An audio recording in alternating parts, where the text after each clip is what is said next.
Hello everyone, आप सभी का फिर से स्वागत है। यह घटना चक्र पॉलिटी का डिस्कशन है और आज का टॉपिक है राजनीतिक दल। सबसे पहले हम लोग राजनीतिक दल के बारे में डिस्कस करेंगे। इसके बाद इस पर आधारित अब तक जितने भी प्रश्न पूछे गए उन सभी प्रश्नों का एनालिसिस करेंगे। तो चलिए स्टार्ट करते हैं। देखिए, दलीय व्यवस्था राजनीतिक व्यवस्था का अंग है। दलीय व्यवस्था के द्वारा ही लोकतांत्रिक राजनीतिक व्यवस्थाओं में सरकार का गठन और संचालन होता है। लोक प्रतिनिधित्व अधिनियम 1951 राजनीतिक दलों के पंजीकरण का प्रावधान करता है। राजनीतिक दलों का पंजीकरण निर्वाचन आयोग करता है। 52वें संविधान संशोधन अधिनियम 1985 के द्वारा राजनीतिक दलों को प्रथम बार वर्ष 1985 में संवैधानिक मान्यता मिली। यह अधिनियम 1 मार्च 1985 से लागू है। 52वें संविधान संशोधन अधिनियम के द्वारा भारतीय संविधान में 10वीं अनुसूची को जोड़कर दल बदल को रोकने का प्रावधान किया गया। 91वें संविधान संशोधन अधिनियम 2003 के द्वारा 10वीं अनुसूची में संशोधन किए गए हैं। आंतरिक दलीय लोकतंत्र राजनीतिक दलों के आंतरिक चुनाव के लिए प्रयुक्त होता है, जो दल के पदाधिकारियों के चुनाव के लिए समय समय पर होते हैं। भारत के विभिन्न राजनीतिक दलों को राष्ट्रीय या राज्य स्तरीय पार्टी की मान्यता देने का अधिकार निर्वाचन प्रतीक आरक्षण और आवंटन आदेश 1968 के तहत निर्वाचन आयोग को है। वर्तमान में देश में कुल 8 राजनीतिक दलों को राष्ट्रीय पार्टी का दर्जा प्राप्त है, जिसमें भारतीय Rashtriya Congress, Bharatiya Janata party, Bahujan Samaj party, communist party of India, communist party of India, मार्क्सवादी, राष्ट्रवादी कांग्रेस पार्टी, अखिल भारतीय तृणमूल कांग्रेस तथा नेशनल पीपुल्स पार्टी शामिल है। तो इन 8 राजनीतिक दलों को ध्यान में रखना है, इंपॉर्टेंट है। भारत में वयस्क मताधिकार के आधार पर मतदान होता है। राजनीतिक दलों को अपने स्वयं के मानक स्थापित करने की स्वतंत्रता होती है। भारतीय राष्ट्रीय कांग्रेस में राष्ट्रीय शब्द ब्रिटिश शासन है, इसके विरुद्ध प्रतिक्रिया से प्रभावित था। भारतीय राष्ट्रीय कांग्रेस के प्रथम अध्यक्ष व्योमेश चंद्र बनर्जी थे। भारतीय राष्ट्रीय कांग्रेस की स्थापना 1885 में हुई थी। भारतीय जनता पार्टी के प्रथम अध्यक्ष अटल बिहारी वाजपेयी थे, याद रखिएगा, इंपॉर्टेंट है। भारतीय जनता पार्टी का गठन 1980 में हुआ था। इंडिपेंडेंट लेबर पार्टी की स्थापना B.R. अंबेडकर ने 1936 में की थी। वर्तमान में सक्रिय कम्युनिस्ट पार्टी ऑफ इंडिया की स्थापना 1925 में तथा कम्युनिस्ट पार्टी ऑफ इंडिया मार्क्सवादी की स्थापना 1964 में हुई थी। आम आदमी पार्टी एक राज्य स्तरीय पार्टी है। महात्मा गांधी और जयप्रकाश नारायण ने भारत में दल विहीन प्रजातंत्र का समर्थन किया था, ध्यान रखिएगा, इंपॉर्टेंट है। और इस पर आधारित पहला प्रश्न पूछा गया है कि भारत के राजनीतिक दलों के संबंध में निम्नलिखित कथनों पर विचार कीजिए। पहला कथन है, लोक प्रतिनिधित्व अधिनियम 1951 राजनीतिक दलों के पंजीकरण का प्रावधान करता है। दूसरा कथन है, राजनीतिक दलों का पंजीकरण निर्वाचन आयोग करता है। राष्ट्रीय स्तर का राजनीतिक दल वह है जिसे 4 या अधिक राज्यों में मान्यता प्राप्त है। 1999 के आम चुनाव में निर्वाचन आयोग के द्वारा मान्यता प्राप्त 6 राष्ट्रीय और 48 राज्य स्तरीय दल थे। देखिए, इसमें आपका कौन सही है, तो ये जो पहला, दूसरा, तीसरा और चौथा जो कथन दिया गया बिल्कुल सही है, यानी डी ऑप्शन आपका सही जवाब होगा, उपयुक्त सभी। लोक प्रतिनिधित्व अधिनियम 1951 में राजनीतिक दलों के पंजीकरण और पंजीकरण के नियमों की व्यवस्था की गई है। राजनीतिक दलों का पंजीकरण निर्वाचन आयोग करता है। साथ ही वह निर्वाचन प्रतीक आदेश 1968 के तहत राजनीतिक दलों को निर्धारित मापदंडों के आधार पर राष्ट्रीय दल या राज्य स्तरीय दल के रूप में मान्यता प्रदान करता है और उन्हें चुनाव चिन्ह भी आवंटित करता है। वह दल राष्ट्रीय दल होता है जो कम से कम 4 राज्यों में पिछले आम चुनाव, लोकसभा या विधानसभा में कुल पड़े वैध मतों में से न्यूनतम 6% मत प्राप्त करता है, यानी कुल वैध मतों में से न्यूनतम 6% मत प्राप्त करता है। और किसी राज्य या राज्यों से लोकसभा में 4 सीटें यह जीतता है, या वह लोकसभा में 3 विभिन्न राज्यों से मिलाकर 2% सीटें प्राप्त करता है, या उस दल को कम से कम 4 राज्यों में से राज्य स्तरीय दल की मान्यता प्राप्त हो। 1999 के आम चुनाव में निर्वाचन आयोग के द्वारा मान्यता प्राप्त 6 राष्ट्रीय तथा 48 राज्य स्तरीय दल थे। और वर्तमान में भारत में 8 मान्यता प्राप्त राष्ट्रीय और 50 से भी अधिक राज्य स्तरीय दल हैं। क्वेश्चन नंबर सेकंड है, भारत के विभिन्न राजनीतिक दलों को राष्ट्रीय या क्षेत्रीय दल का दर्जा देने का अधिकार किसको है? तो आपको मालूम है इसका सही जवाब क्या होगा। तो भारत के विभिन्न राजनीतिक दलों को राष्ट्रीय या क्षेत्रीय दल का दर्जा देने का जो अधिकार है चुनाव आयोग को, यानी चुनाव आयोग को जो है यह अधिकार दिया गया है। ध्यान रखिएगा, ऊपर में डिस्कस किया था हम लोगों ने। क्वेश्चन नंबर थर्ड है, निम्न में से कौन भारत में राजनीतिक दलों को मान्यता प्रदान करता है? तो आपको मालूम ही है, भारत का निर्वाचन आयोग। B option is right option. आगे बढ़ते हैं, नेक्स्ट क्वेश्चन है 4 नंबर क्वेश्चन है, भारत में राजनीतिक दलों को जो है निम्नांकित में से किसके द्वारा पंजीकृत और मान्यता प्रदान की जाती है? भारत में राजनीतिक दलों को निम्नांकित में से किसके द्वारा जो है पंजीकृत और मान्यता प्रदान की जाती है? तो भारत के निर्वाचन आयोग के द्वारा। 5 नंबर है, किसी दल को राष्ट्रीय दल के रूप में स्वीकृति तब मिलती है जब वह कितना जो है मत प्राप्त करता है। तो देखिए इसमें इसके बारे में वैसे ऊपर में भी डिस्कस किया था हम लोगों ने, इसको फिर से रिवीजन कर लेते हैं। ध्यान रखिएगा, निर्वाचन प्रतीक आदेश 1968 के अनुसार किसी राजनीतिक दल को राष्ट्रीय दल के रूप में निर्वाचन आयोग के द्वारा तभी स्वीकृति प्रदान की जाती है जबकि निम्नलिखित 3 शर्तों में से कोई एक पूरी की होती हो। पहला शर्त है, उस राजनीतिक दल के द्वारा खड़े किए गए प्रत्याशियों को किन्हीं 4 या अधिक राज्यों में लोकसभा के पिछले आम चुनाव या उन राज्यों के विधानसभा के पिछले आम चुनावों में पड़े कुल वैध मतों का कम से कम 6% मत और साथ ही कम से कम 4 लोकसभा सीटें प्राप्त हो। ठीक है। दूसरा कंडीशन है, उस दल को लोकसभा के पिछले आम चुनाव में लोकसभा के कुल सदस्य संख्या के कम से कम 2% जो है सीटें प्राप्त हो। ठीक है। इसमें प्रत्येक आधे से अधिक भिन्न को जो है एक गिना जाएगा तथा ये सदस्य कम से कम 3 राज्यों से चुने गए हो। और तीसरा जो है, उस दल को कम से कम 4 राज्यों में राज्य स्तरीय दल की मान्यता प्राप्त हो। तो ध्यान रखिएगा, किसी दल को जो है राष्ट्रीय दल के रूप में निर्वाचन आयोग के द्वारा तभी स्वीकृति प्रदान की जाएगी जब इन तीनों शर्तों में से कोई एक शर्त पूरी करता हो।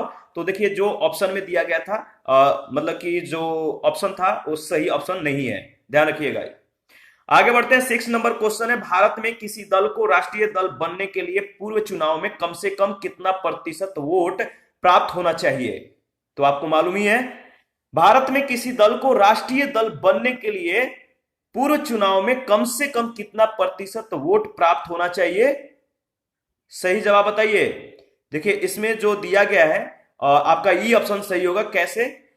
देखिए इसमें जो है हम लोगों ने ऊपर में डिस्कस किया था, 4 या इससे अधिक राज्यों में वैध वोट का 4% या जो है इसमें आधे से ज्यादा राज्यों में वैध वोट का जो है 6% जो दिया गया था, उपयुक्त में से कोई नहीं या उपयुक्त में से एक से अधिक।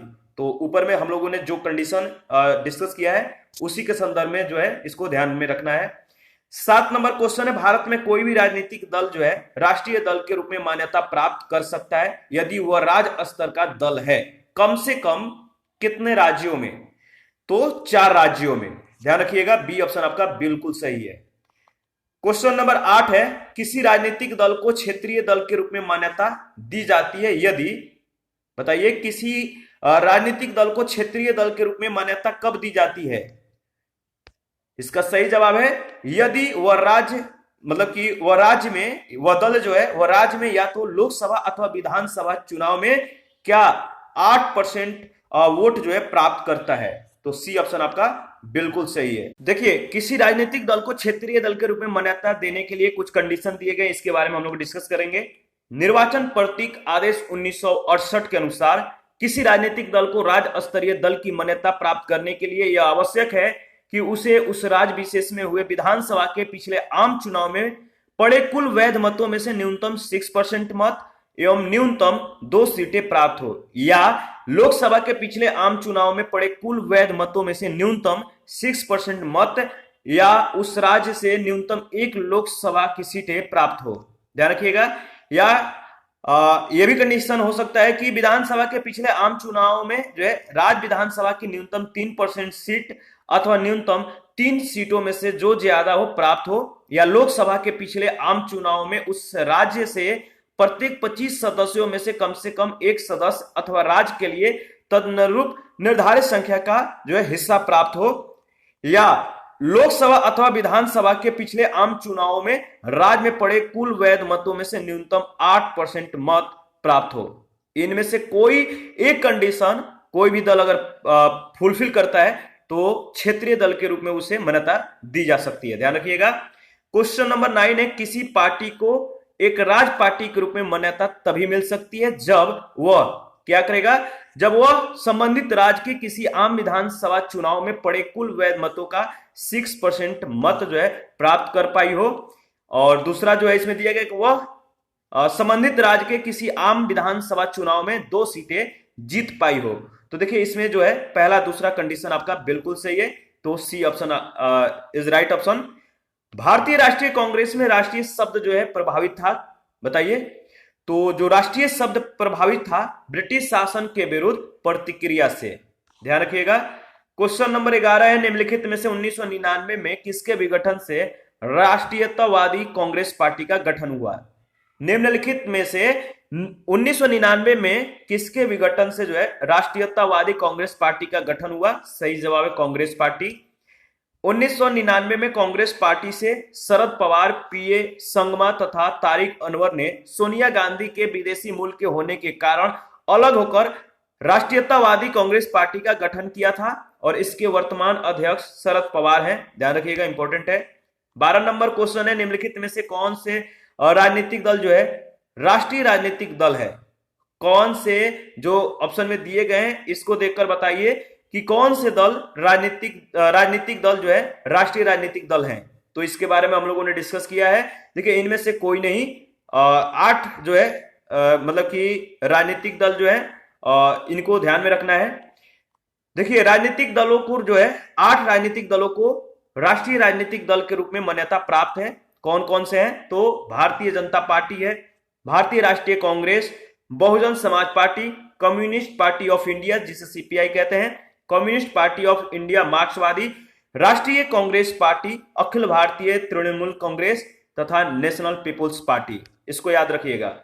13 नंबर क्वेश्चन है, भारतीय जनता पार्टी के गठन के पश्चात इसके प्रथम अध्यक्ष कौन थे? भारतीय जनता पार्टी के गठन के पश्चात इसके प्रथम अध्यक्ष कौन थे? अटल बिहारी वाजपेयी।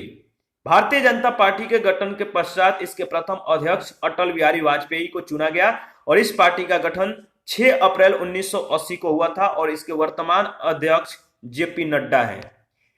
14 नंबर क्वेश्चन है, भारत के निर्वाचन आयोग के द्वारा निम्नलिखित राजनीतिक दलों में से किसे राष्ट्रीय दल के रूप में मान्यता नहीं दिया गया है? निर्वाचन आयोग के द्वारा निम्नलिखित राजनीतिक दलों में से किसे जो है राष्ट्रीय दल के रूप में मान्यता नहीं दिया गया है? सही जवाब होगा समाजवादी पार्टी को, डी ऑप्शन। समाजवादी पार्टी को राष्ट्रीय दल के रूप में जो है मान्यता प्राप्त नहीं है, यह राज्य स्तरीय पार्टी है। ध्यान रखिएगा।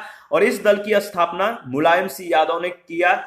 मतलब कि इस पार्टी के स्थापक कौन है?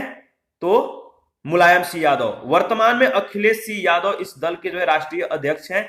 उन तीनों प्रश्नगत राजनीतिक दलों को जो है राष्ट्रीय दल की मान्यता प्राप्त है। क्वेश्चन नंबर 15 है, निम्नलिखित में से कौन सा क्षेत्रीय राजनीतिक दल है? कौन सा क्षेत्रीय राजनीतिक दल है? 4 ऑप्शन है, बताइए। सही जवाब है अकाली दल, डी ऑप्शन। कांग्रेस, भाजपा और सीपीआई राष्ट्रीय दल हैं। ध्यान रखिएगा, कांग्रेस, भाजपा और सीपीआई ये राष्ट्रीय दल हैं, जबकि अकाली दल इसको पंजाब राज्य में राज्य स्तरीय राजनीतिक दल के रूप में मान्यता प्राप्त है और इस दल की स्थापना 14 दिसंबर 1920 को हुई। इसके वर्तमान अध्यक्ष सुखबीर सिंह बादल हैं।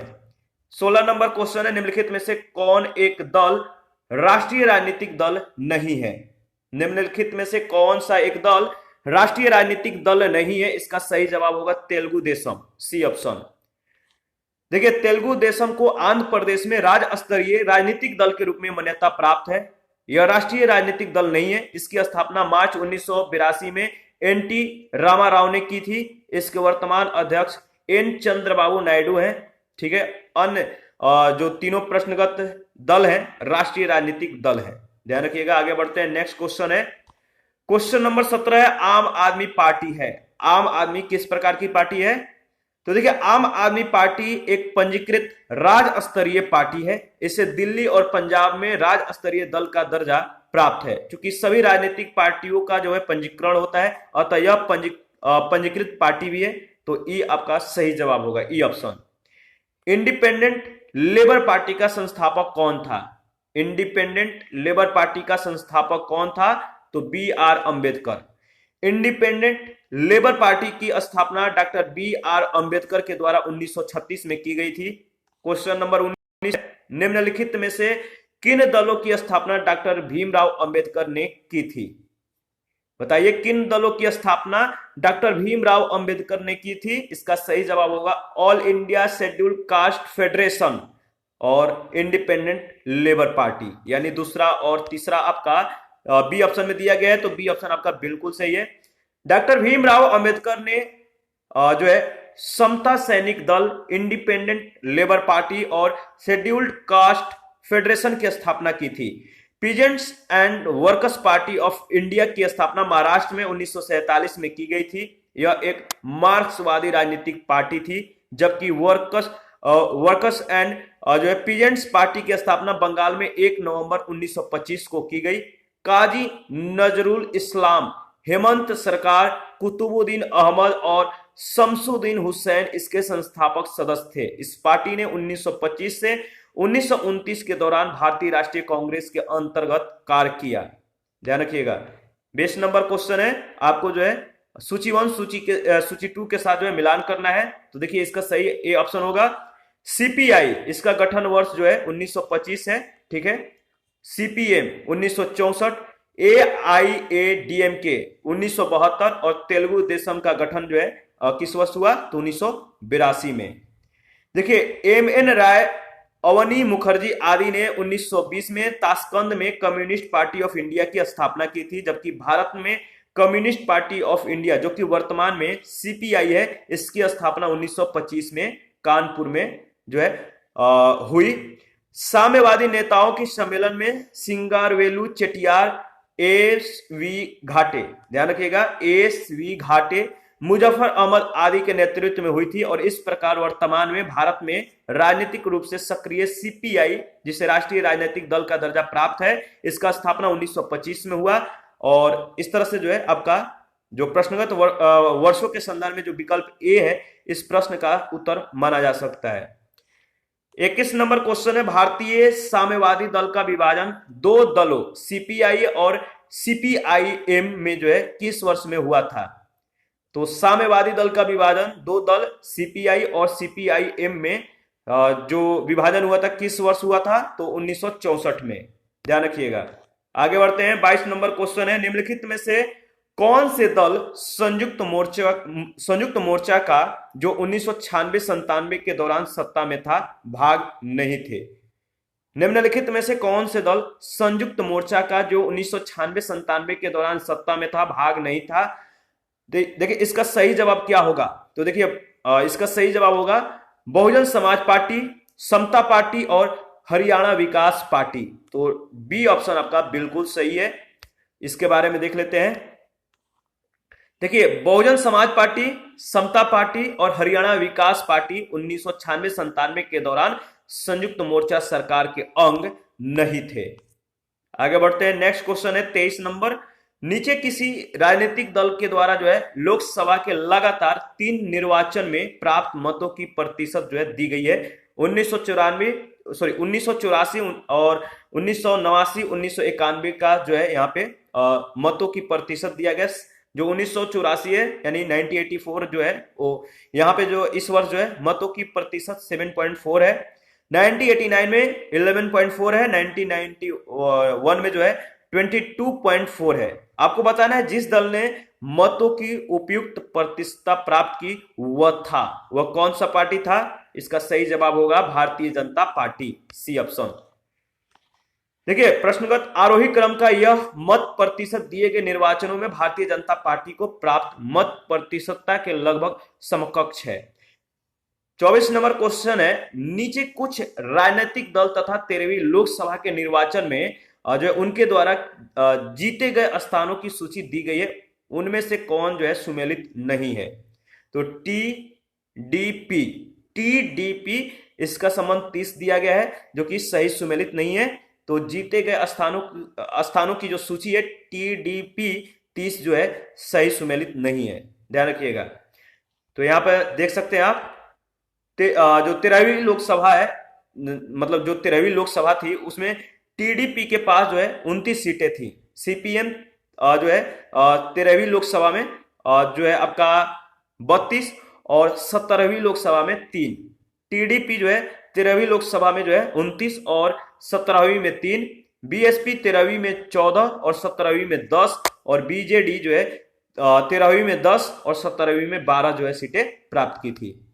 आगे बढ़ते हैं 25। कथन ए कह रहा है कि भारतीय जनता पार्टी के नेतृत्व वाली साझा सरकार के अभिशासन के लिए राष्ट्रीय एजेंडा में कुछ नीति निर्देशन, कुछ वायदे और कुछ मार्गदर्शक सिद्धांत समाहित हैं। कारण आर, वह बहुत से चीजों की बृहद विस्तार में चर्चा करता है। तो आपको बताना उपयुक्त में से कौन सा सही उत्तर होगा। देखिए दोनों यानी ए और आर दोनों सही है, परंतु आर ए का सही स्पष्टीकरण नहीं है। क्यों, देख लेते हैं।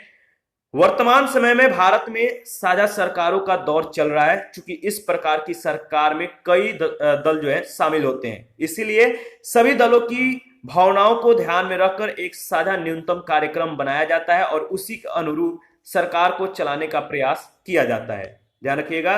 आगे बढ़ते हैं। 26 नंबर क्वेश्चन है, किस राज्य में क्षेत्रीय दल सत्ता में नहीं है? किस राज्य में क्षेत्रीय दल सत्ता में नहीं है? सही जवाब होगा केरल। केरल में लगातार कांग्रेस तथा कम्युनिस्ट पार्टी ऑफ इंडिया मार्क्सवादी के नेतृत्व में जो है सरकार का गठन होता रहा है। ये दोनों ही राष्ट्रीय पार्टियां हैं। तमिलनाडु और आंध्र प्रदेश में सामान्यतः क्षेत्रीय दल ही सत्ता में रहे। जम्मू और कश्मीर पुनर्गठन अधिनियम 2019 के तहत 31 अक्टूबर 2019 से तत्कालीन जम्मू और कश्मीर राज्य को 2 संघ राज्य क्षेत्रों जम्मू और कश्मीर तथा लद्दाख में विभाजित कर दिया गया है। 27 नंबर क्वेश्चन है, कथन ए कह रहा है कि भारत के केंद्रीय लोकसभा और राज्यों की विधानसभाओं के निर्वाचन में सदस्यों का बहुमत पाने वाले राजनीतिक दल ही सरकार बनाते रहे हैं, न कि मतों का बहुमत पाने वाले। कारणार, बहुमत प्रणाली पर आधारित निर्वाचनों में प्राप्त मतों की आपेक्षिक बहुलता के आधार पर ही जो है परिणाम का निर्णय होता है। अब बताइए इन दोनों में से कौन सा सत्य है? तो ए और आर दोनों सत्य है और आर जो है ए की सही व्याख्या भी करता है। देखिए कथन कारण दोनों सही है। कारण कथन की सही व्याख्या भी है। कम मत प्रतिशत के बावजूद सदस्यों को जो है आपेक्षिक बहुलता के आधार पर जीत जाने के कारण ही सरकार बनाने वाले दल का मत प्रतिशत जो है कम रह जाता है। 28 नंबर क्वेश्चन है, कथन ए कह रहा है कि संसद और राज्य विधानमंडल में महिलाओं के लिए 33% जो है सीटों के आरक्षण के लिए संविधान संशोधन की आवश्यकता नहीं है। कारण आर, चुनाव लड़ने वाले राजनीतिक दल बिना किसी संविधान संशोधन के जितनी सीटों पर वे चुनाव लड़ रहे हैं उसके 33% को महिलाओं के लिए जो है नियत करना है। तो बताइए इन दोनों में से सत्य कौन सा है? देखिए इसके बारे में अगर बात किया जाए तो आपका ए गलत है और आर सही है। कैसे? संविधान का अनुच्छेद 330 से 334 तक लोकसभा और राज्य विधानसभाओं में कुछ विशेष वर्गों के लिए जो है आरक्षण का प्रावधान जो है किया गया है जिसमें महिलाएं नहीं है। अतः संविधान में संशोधन कर महिलाओं के लिए आरक्षण का प्रावधान किया जा सकता है। स्पष्ट एक कथन गलत है, कारण सही है। 29 नंबर में कथन ए कह रहे कि भारत में अस्थायी दल जो है व्यवस्था नहीं है। मतलब अस्थायी दलीय व्यवस्था नहीं है भारत में। कारण आर है, अत्यधिक संख्या में राजनीतिक दल है। तो देखिए इसमें जो सही जवाब होगा बी ऑप्शन। ए और आर दोनों सही है, परंतु आर ए की सही व्याख्या नहीं है।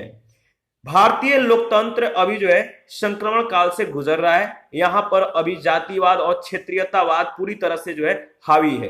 अतः विभिन्न स्वार्थों की पूर्ति, जो विभिन्न स्वार्थ है इनकी पूर्ति के लिए विभिन्न राजनीतिक दलों का गठन जो है क्षेत्रीय नेताओं के द्वारा कर लिया जाता है।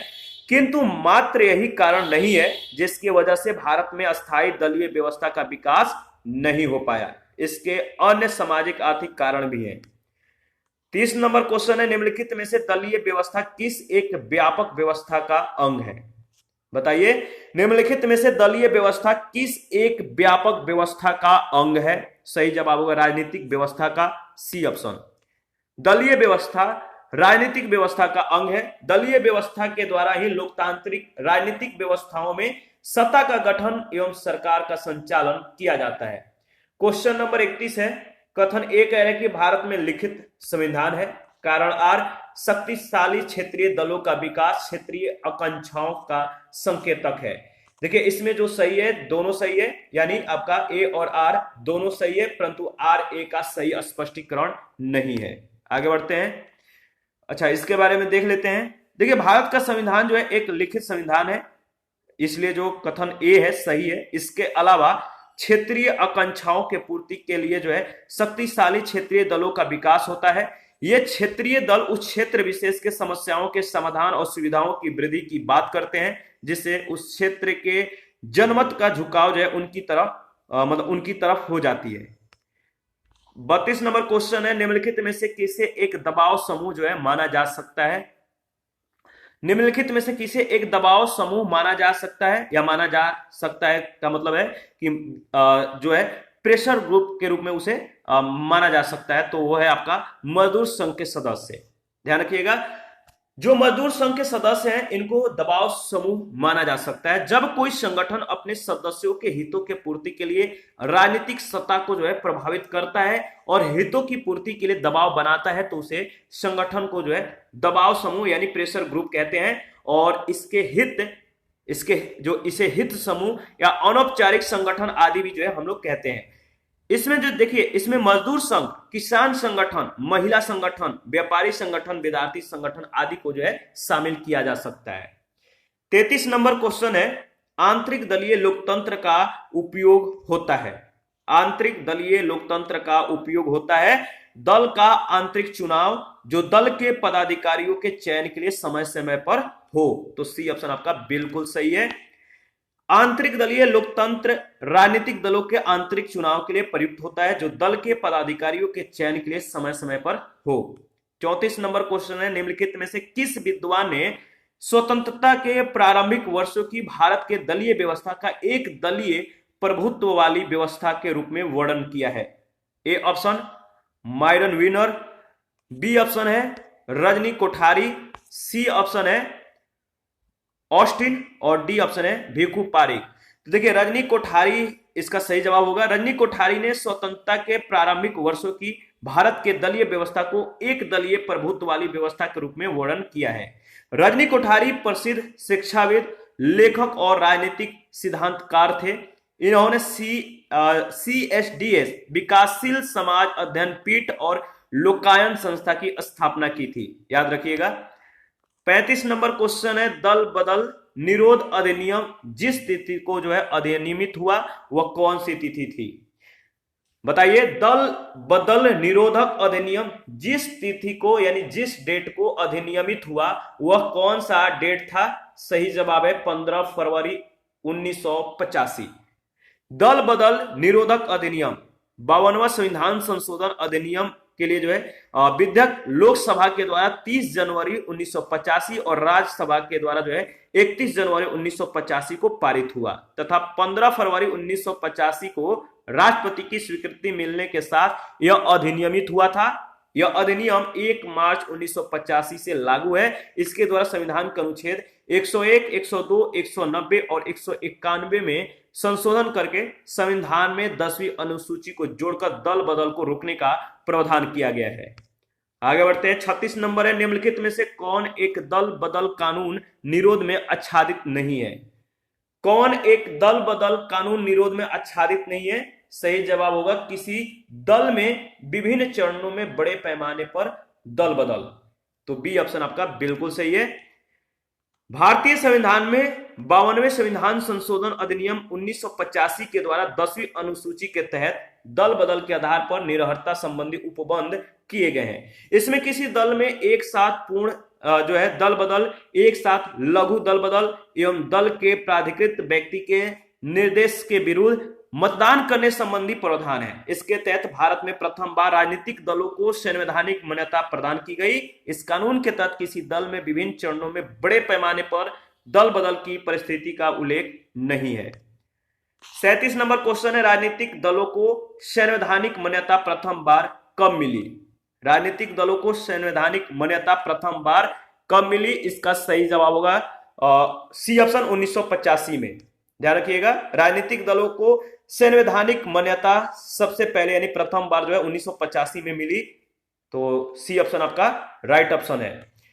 38 नंबर क्वेश्चन है, भारत में एक राजनीतिक दल का विलय दूसरे राजनीतिक दल में निम्नलिखित में से किस स्थिति में मान्य होता है?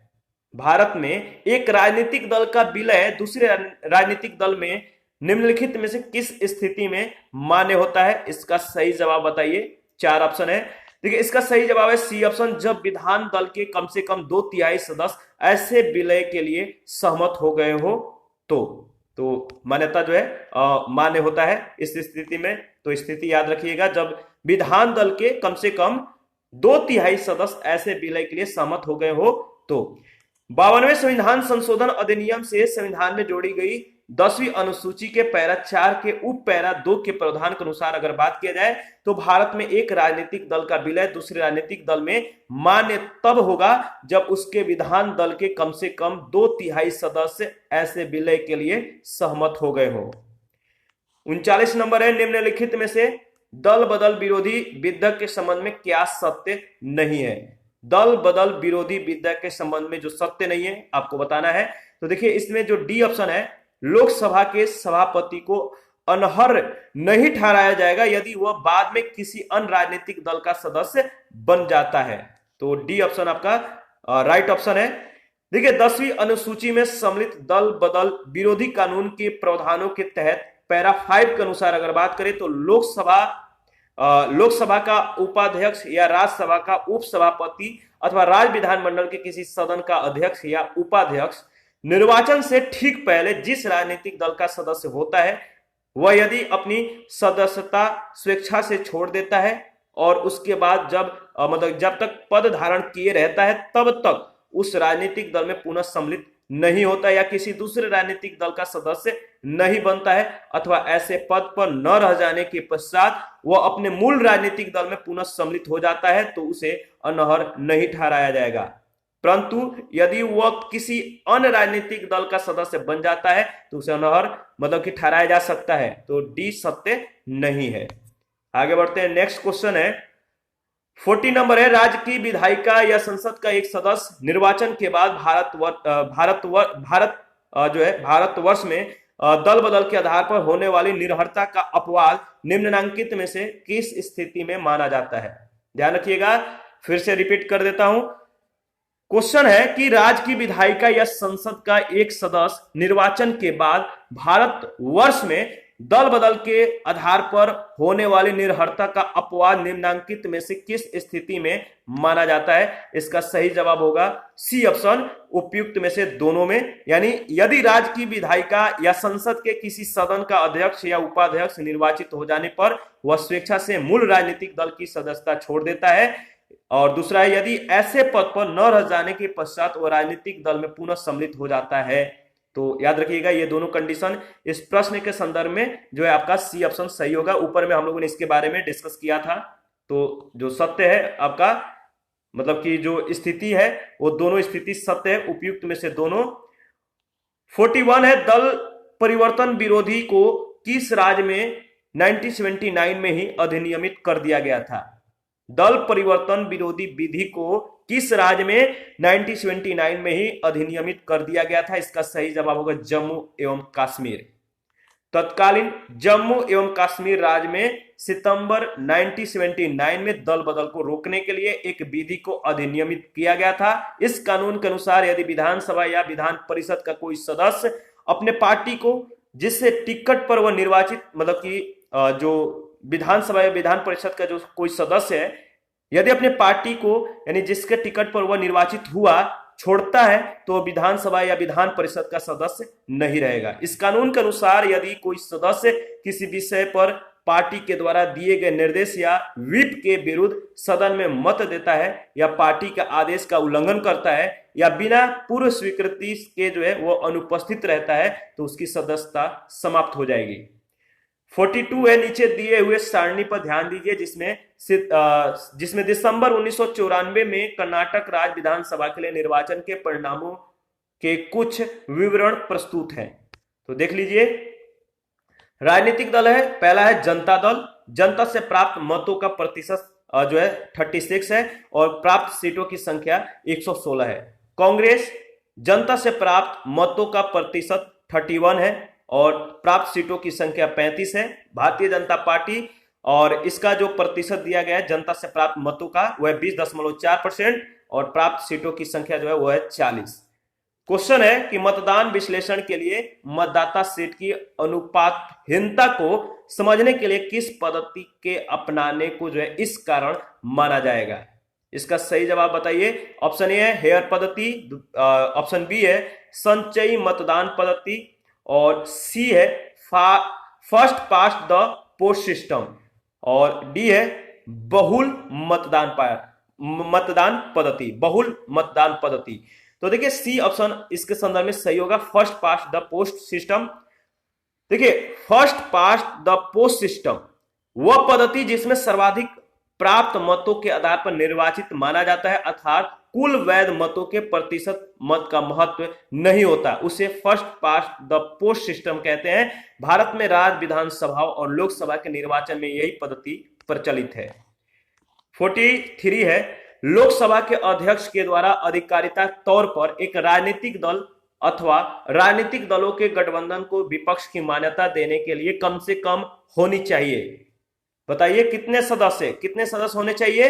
तो देखिए इसमें जो ऑप्शन दिया गया है सही नहीं है। लोकसभा के अध्यक्ष के द्वारा विपक्ष के नेता की मान्यता के लिए लोकसभा के कुल सदस्य संख्या 543 का न्यूनतम 10%, ठीक है, यानी 54.3 या 54 सदस्य संबंधित पार्टी का होना चाहिए। विगत 2 आम चुनावों में किसी भी विपक्षी पार्टी को अकेले लोकसभा में इतनी सीटें नहीं मिल सकी है। यही कारण है कि 2014 में 16वीं लोकसभा के गठन के समय से ही लोकसभा में विपक्ष के नेता का पद रिक्त है। 44 नंबर क्वेश्चन है किस राज्य में साम्यवादी दल ने संयुक्त रूप से भूपोर्तम आंदोलन चलाया है। सही जवाब होगा आंध्र प्रदेश। आंध्र प्रदेश में साम्यवादी दलों ने संयुक्त रूप से भूपोर्तम आंदोलन जो है चलाया। साम्यवादी दलों का आरोप था कि कांग्रेस ने सरकार में आने पर गरीबों को भूमि तथा घर देने का अपना वादा नहीं निभाया। साम्यवादी दलों ने भूमि के लिए अपने इस संघर्ष को भूपोर्तम का नाम दिया था। 45 है निम्नलिखित में से कौन सा वर्ग भारत में कम्युनिस्ट पार्टी के सामाजिक आधार में सम्मिलित नहीं है। सही जवाब होगा व्यापारी वर्ग है यह जो है सम्मिलित नहीं है और इसके बारे में देख लेते हैं। देखिए व्यापारी वर्ग भारत में कम्युनिस्ट पार्टी के सामाजिक आधार में सम्मिलित नहीं है। कम्युनिस्ट पार्टी पूंजीवाद का जो है विरोध करती है, ये पूंजीवाद के विरोधी है कम्युनिस्ट पार्टी, जबकि व्यापारी वर्ग कहीं ना कहीं पूंजीवाद का समर्थक होते हैं। तो इस वर्ग मतलब कि कह सकते हैं कि अतः यह वर्ग जो है इस पार्टी का सामाजिक आधार नहीं बनाता है। तो ध्यान रखिएगा जो व्यापारिक वर्ग है इस पार्टी के जो है ये मतलब कि सामाजिक आधार नहीं बनते हैं। कारण क्या है तो आपको मालूम ही है। 46 है कामराज योजना का उद्देश्य था। कामराज योजना का क्या उद्देश्य था तो भारतीय राष्ट्रीय कांग्रेस को जीवंत बनाना। 1963 में कामराज योजना कांग्रेस के तत्कालीन अध्यक्ष के कामराज के द्वारा तैयार की गई थी। यह योजना भारतीय राष्ट्रीय कांग्रेस को जीवंत बनाने और राष्ट्रीय विकास के योगदान में वृद्धि के लिए जो है तैयार की गई। 47 नंबर क्वेश्चन है चुनावी बॉन्ड योजना 2018 के बारे में निम्न कथनों पर विचार करें। ठीक है, चुनावी बॉन्ड इंपॉर्टेंट है। देखिए इसके बारे में सबसे पहले हम लोग जो है डिस्कस कर लेते हैं। 2 जनवरी 2018 को केंद्र सरकार ने चुनावी बॉन्ड योजना की अधिसूचना जारी की थी। वित्त मंत्री ने वर्ष 2017-18 के बजट भाषण में देश में राजनीतिक दलों को मिलने वाली फंडिंग को पारदर्शी बनाने के लिए जो है चुनावी बॉन्ड जारी करने की घोषणा की थी। इस योजना के तहत चुनावी बॉन्ड के माध्यम से निर्वाचन आयोग के पास पंजीकृत केवल वही राजनीतिक दल ही चंदा ले सकेंगे जिन्होंने पिछले लोकसभा या विधानसभा चुनाव में कम से कम 1% मत प्राप्त किए हैं। चुनावी बॉन्ड जारी होने के बाद 15 दिनों तक वैध रहेंगे। राजनीतिक दल चुनावी बॉन्ड को अपने खाते में जमा करके उसी दिन भुगतान प्राप्त कर सकते हैं, जिसकी सूचना निर्वाचन आयोग को देनी होगी। ठीक है, और इसमें जो क्वेश्चन था जो चुनावी बॉन्ड 2018 के बारे में, इसमें देखिए जो सही जवाब है आपका वो है आपका ए, सी और डी। यानी डी ऑप्शन ए में कह रहा है कि राजनीतिक दलों को मिलने वाले चंदे की प्रक्रिया को पारदर्शी बनाना इस योजना का उद्देश्य है, तो बिल्कुल है। इसके बारे में जस्ट कुछ सेकंड पहले हम लोगों ने डिस्कस किया है। इसके बाद इसमें जो कह रहा है, इसमें जो सी ऑप्शन है, चुनावी बॉन्ड जारी होने की तिथि से 15 कैलेंडर दिवस यानी 15 दिन तक जो है इसका जो वैलिडिटी होगा 15 डेज होगा। और डी जो है पात्र राजनीतिक दल के द्वारा अपने खाते में जमा कराए गए चुनावी बॉन्ड का भुगतान उस दिन किया जाएगा। तो ए, सी और डी आपका सत्य है। इसी के साथ आज का सेशन समाप्त करते हैं। नेक्स्ट सेशन में हम लोग संविधान संशोधन के बारे में डिस्कस करेंगे। आप अपना प्रतिक्रिया जरूर दीजिएगा। आपके प्रतिक्रियाओं का हमें बेसब्री से इंतजार रहता है। जिन लोगों को किसी भी टॉपिक में या जिस क्वेश्चन में उनको डाउट है तो आप हमें कमेंट कर सकते हैं, आपके डाउट को क्लियर किया जाएगा। और जिन लोगों ने टेलीग्राम चैनल और टेलीग्राम क्विज ग्रुप को ज्वाइन नहीं किया है तो प्लीज आप लोग ज्वाइन कीजिए, इंपॉर्टेंट है। और इसका लिंक वीडियो के डिस्क्रिप्शन बॉक्स में दिया गया है। तो थैंक यू, मिलते हैं नेक्स्ट सेशन में।